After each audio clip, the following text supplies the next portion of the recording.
गणेशाय नमः। आप सबको चैत्र संकष्टी गणेश चतुर्थी की हार्दिक शुभकामनाएं। आज मैं आपके लिए लेकर आई चैत्र मास में पड़ने वाली संकष्टी चतुर्थी की कथा। एक समय कैलाश में माता पार्वती तथा श्री गणेश जी विराजमान थे। तब 12 माह की गणेश चतुर्थी का प्रसंग चल पड़ा। पार्वती जी ने पूछा कि हे पुत्र, चैत्र कृष्ण चतुर्थी को गणेश की पूजा कैसे करनी चाहिए? चैत्र मास के गणपति देवता का क्या नाम है? उनके पूजन आदि का क्या विधान है? सो आप मुझसे कहिए। गणेश जी ने कहा कि महादेवी, चैत्र कृष्ण चतुर्थी के दिन विकट नामक गणेश की पूजा करनी चाहिए। दिन भर व्रत रखकर रात्रि में षोडशोपचार से पूजन करना चाहिए। ब्राह्मण भोजन के अंतर स्वयं व्रती को इस दिन पंचगव्य पान करके रहना चाहिए। यह व्रत संकट नाशक है। इसके स्मरण मात्र से मनुष्य को सिद्धि मिलती है। अब सुनते हैं कथा। प्राचीन काल में सतयुग में मकरध्वज नामक एक राजा हुए।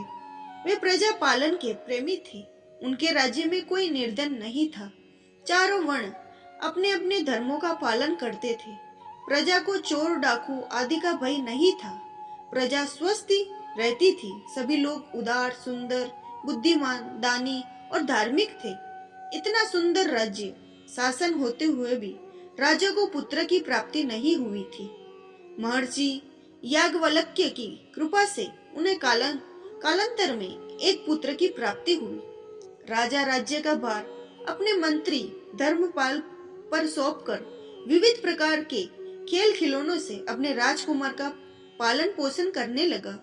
राज्य शासन में हाथ में आ जाने के कारण मंत्री धर्मपाल धन धान्य द्वारा समृद्ध हो गए।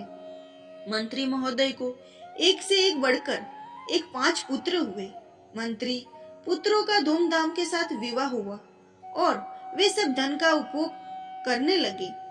मंत्री के सबसे छोटे बेटे की बहू अत्यंत धर्मपरायण थी। चैत्र कृष्ण चतुर्थी आने पर उसने भक्ति पूर्वक गणेश जी की पूजा की।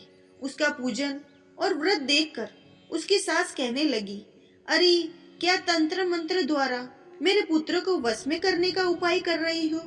बार बार सास के निषेध किए जाने पर भी जब बहू नहीं मानी तो सास ने कहा, अरे दुष्टा, तू मेरी बात मान नहीं रही है। मैं पीट कर तुझे ठीक कर दूंगी।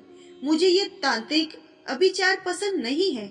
इसके उत्तर में बहू ने कहा, हे सासू माँ, मैं संकट नाशक गणेश जी का व्रत कर रही हूँ। यह व्रत अत्यंत फलदायक होता है। अपनी बहू की बात सुनकर उसने अपने पुत्र से कहा, हे पुत्र, तुम्हारी बहू जादू टोना पर उतर आई है। मैंने कई बार मना करने पर भी दुराग्रह वश नहीं मान रही है। इस दुष्टा को मार पीट के ठीक कर दो। मैं गणेश जी को नहीं जानती ये कौन है और इसका व्रत कैसे होता है। हम लोग तो राजकुल में के मनुष्य हैं। फिर हम लोगों की किस विपत्ति को ये नष्ट करेंगे? माता की प्रेरणा से उसने बहू को बहुत मारा पीटा। इतनी पीड़ा सहकर भी उसने व्रत किया। पूजन के उपरांत वह गणेश जी का स्मरण करती हुई उससे प्रार्थना करने लगी कि हे गणेश जी, हे जगतपति, आप हमारे सास ससुर को किसी प्रकार का कष्ट दीजिए। हे गणेश्वर, जिससे उसके मन में आपके प्रति भक्ति भाव जागृत हो जाए। गणेश जी ने सब देखते राजकुमार का अपहरण करके मंत्री धर्मपाल के महल में छिपाकर रख दिया। बाद में उसके वस्त्र आभूषण आदि उतारकर राजमहल में फेंक दिए और स्वयं अंतर्ध्यान हो गए। इधर राजा ने अपने पुत्र को शीघ्रता से पुकारा, परंतु कोई प्रत्युत्तर नहीं मिला। फिर उन्होंने मंत्री के महल में जाकर पूछा कि मेरा राजकुमार कहाँ चला गया? महल में उसके सभी वस्त्राभूषण तो है, लेकिन राजकुमार कहाँ चला गया है? किसने ऐसा निर्दयनीय कार्य किया है? हाय, मेरा राजकुमार कहाँ गया? राजा की बात सुनकर मंत्री ने उत्तर दिया, हे राजन, आपका चंचल पुत्र कहाँ चला गया इसका मुझे नहीं पता। मैं अभी नगर, बाग बगीचे आदि सभी स्थानों में खोज कराता हूँ। इसके बाद राजा नौकरों, सेवकों आदि से कहने लगे, हे अंगरक्षकों, मंत्रियों, मेरे पुत्र का शीघ्र पता लगाओ। राजा का आदेश पाकर दूत लोग सभी स्थानों में खोज करने लगे। जब कहीं भी पता न लगा तो आकर राजा से डरते डरते निवेदन किया कि महाराज, अपहरणकारियों का कहीं सुराग नहीं मिला। राजकुमार को आते जाते भी किसी ने नहीं देखा। उनकी बातों को सुनकर राजा ने मंत्री को बुलवाया। मंत्री से पूछा कि मेरा राजकुमार कहाँ है? हे धर्मपाल, मुझसे साफ साफ बता दे कि राजकुमार कहाँ है। उसके वस्त्रभूषण तो दिखाई पड़ते हैं, केवल वही नहीं दिखता।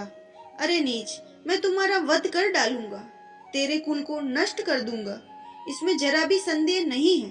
राजा द्वारा डांट पड़ने पर भी मंत्री चकित हो गया है। मंत्री ने सर झुकाकर कहा कि हे भूपाल, मैं पता लगाता हूँ इस नगर में बालक अपहरणकर्ताओं को कोई गिरोह भी नहीं है और न ही डाकू आदि रहते हैं। फिर भी हे प्रभु, पता नहीं किसने ऐसा नीच कर्म किया है और ना जाने कहाँ चला गया। धर्मपाल ने महल में अपनी पत्नी और पुत्रों से पूछा, अपनी सभी बहुओं को बुलाकर भी पूछा कि यह कर्म किसने किया है। यदि राजकुमार का पता नहीं लगा तो राजा मुझे अभागे वंश का विनाश कर देंगे।